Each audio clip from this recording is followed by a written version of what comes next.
gusto ko lang update yung box na ginawa ko. In-update ko dun sa slim box na DIY slim box. So ito na yun. So in-update ko lang siya. Okay, just itong video na to for overview lang kung ano tong in-update ko dito sa slim box na to. So pakita ko lang kung paano, so explain ko lang kung ano yung mga nilagay ko dyan. Yan. Yung mga in-update ko dun sa luma. Ito yung new version. Yung slim box is gawa sa solid na kahoy, which is marine. Ayan, makikita nyo naman guys, marine fly yan. So at the top, yung gilid muna, so nilagay ko siya ng aluminum edging with yan, metal screw, kasi pag pintura habang tumatagal mababakbak. So saan ko nabibili yan? Itong mga parts ito guys, available. Lahat ng details andun, lalagay ko sa description ng video na to. Okay, so sa top naman, binutasan ko dito, nilagyan ko ng top exhaust fan na 120mm, malaki, para tumagal yung components sa loob. So para para yung lifespan ng component tumagal. Okay, so alam na natin pag nag-overheat yan, diba? So nilagyan ko siya ng 120mm fan. Meron siyang power button. So may wire na din, makaano dun sa micro switch papunta ng motherboard. So hindi na kayo pupunta ng focus yung loob, on nyo dun, hindi yun. So dito nyo na i-on. So merong integrated na lock. So lalagay nyo lang ng yung padlock, so para ma-secure yung components sa loob. So okay, sa front naman tayo, kanya-kanyang lock din. Ito yung in-update ko dun sa luma, kasi walang mga kanya-kanyang pintuan. So dito, ang kinaganda dito is meron ng mga kanya-kanyang pintuan. Para pag hassle yung maintenance, magme-maintenance kayo, hindi na hassle.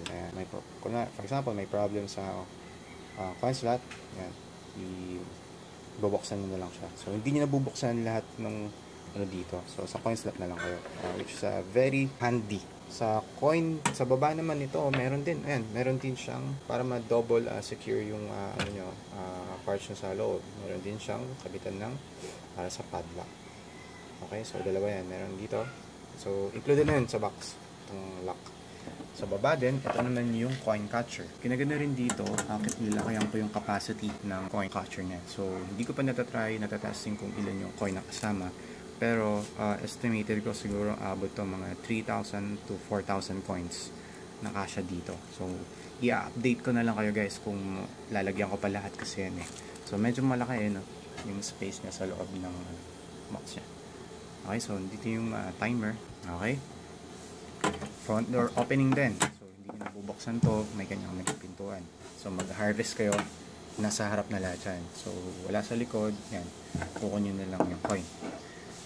Alright, so yan, sa front, buksan naman natin. So din, sa buksan na ng parts, front door opening din. Yan, para hassle free. For example, yung technician ng components sa loob, maayos, may sira, yan, bubuksan na lang yung harap. Okay, so ginawa ko rin, meron siyang space yan sa sa gilid, sa ilalim pala, yan, para medyo may forma. Pangit kasi mga sinuunang nakikita ko yung mga unang gawa ng tabletop, yung version nila is sagad-sagad sa dito sa So ang ginawa ko, ayan, nilagyan ko siya ng space. So ayan, so ito yung version ko ng tabletop na tinatawag nila. So pinapangalan ko pala ng slim box, and nasa title naman. And hole naman ito is for yung routing ng cable, kasi nga naka wall mount yung monitor dito.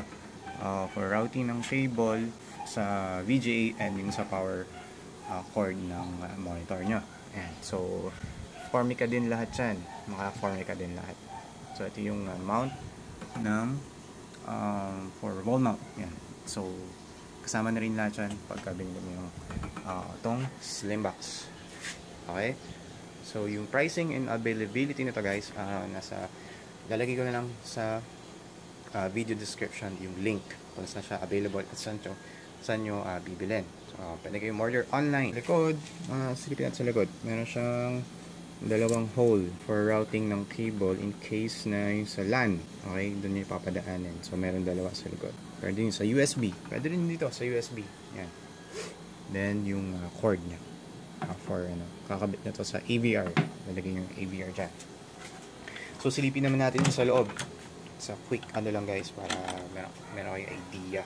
Or pwede na yung gumawa kayo nito. Kung gusto nyo pala malaman yung dimension nito, overall dimension, ayan, share ko na lang sa inyo. Just leave a comment below. And send nyo yung, ilagay nyo yung comment nyo yung email address nyo kung interesado kayo. Mga nagdi-DIY dyan. Of course, kailangan yung mga power tools para makagawa kayo nito. Para mapabili pala. Lalo na gusto nyo rin gawing negosyo. And, ito na yun. Right, and timer. Then, dito nakalagay yung board. Okay, hindi ko pa nakalimutan kung kabitan ng motherboard standoff. Okay, kasama na rin lahat yan pagka binili nyo itong box na to. Monitor for, ito yung live sasaksak nyo yung power supply. Then, yung power cutoff. Sa time, which is, sasaksak dito is yung monitor. Okay, ito naman yung timer. Ilalagay nyo, sasaksak nyo to sa power supply. 4-pin Molex para ma-power yung timer nyo. Then, yung fan din. Okay, so sa mga generic na power supply, merong dalawa yon. Ang alam ko, dalawa na 4-pin Molex. Pwede rin din ilagay in case kulang, pwede rin yung parang siya, series. Fan sa taas, yung hole. Okay, lipat tayo sa kabila dahil ito, nakita nyo, single slot. So, pwede siyang lagyan ng single slot. Lalagay dito is yun, ito naka-SR, pwede rin naka-universal slot. So, depende yan. Pwede natin i-customize kung ano yung gusto nyong ilagay. So, dun sa price na nakalagay dun is which is yung naka-S-type lang. Ito yun. Dun sa kabila.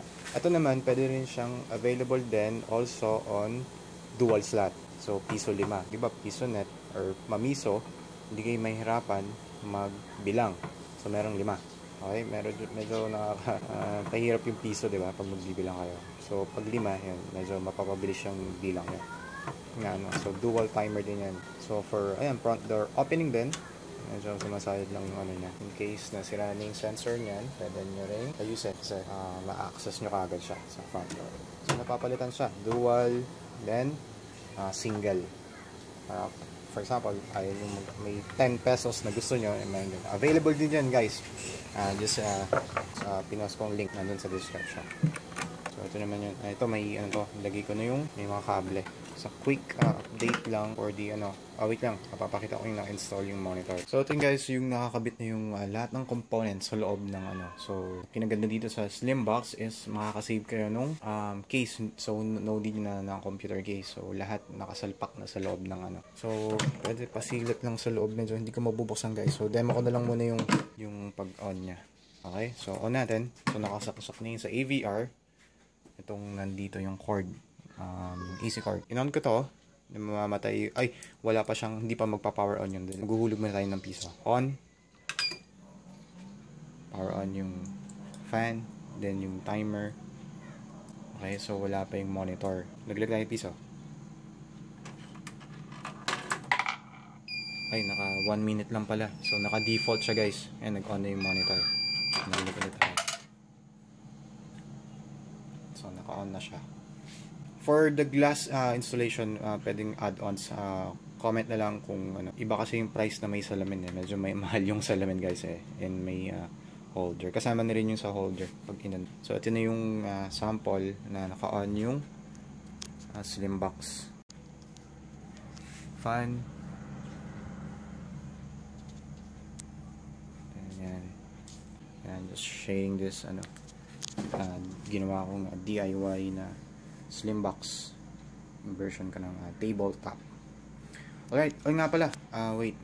May nagtanong kasi sa akin na, hey Christian, di ba madaling manakaw yan? Kasi bubuhatin na lang. So, isang buhatan na lang. Tangay lahat ng mo. So, hindi naman. So, sa pag binili nyo to, meron siyang kasamang bracket. So, i-screw nyo na lang dun sa and sa gilid or sa likod. Kung for example, gusto nyo itago, pwede rin sa likod. I-screw nyo lang. Okay, kasama nyo yun sa yung bracket. Doon sa likod. Yun lang guys, yung version ko. So I'll put link down in the description kung paano order. And made to order, yan. Kung maraming order yan. Kung saan siya available and yung price niya. Right, so very slim type yung design. Just, pag may nakalimutan pa ako, just leave a comment below. Update ko na lang kayo yun nga, and yung dimension. Maraming salamat sa panonood. My name is Akshan. Bye-bye.